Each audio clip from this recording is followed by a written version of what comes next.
The AHA courses were designed to make money. That is how they've been built, right? So every time we buy a book, we pay money to the AHA, and that allows the AHA to put some money into building what I think are fairly good educational programs to keep people up to date with regard to the latest in resus.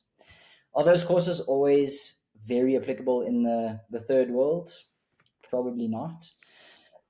But there aren't really alternatives. So it's about figuring out what really works in the South African space.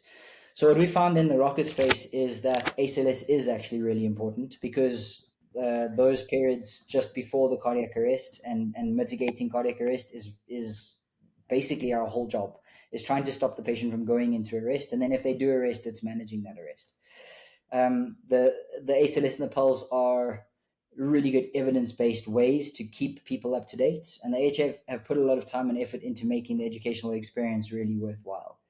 Having said that, I think the better recommendation is to stay up to date in whatever it is that you have to be up to date in.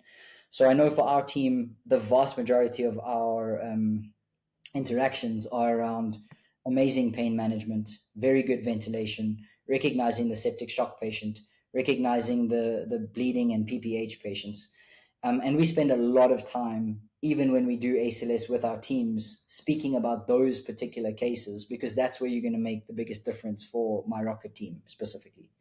When we go to our Polokwane base with the rocket team, we spend a lot of time speaking about infants and neonates because that's where they're seeing patients, the vast majority of their patients.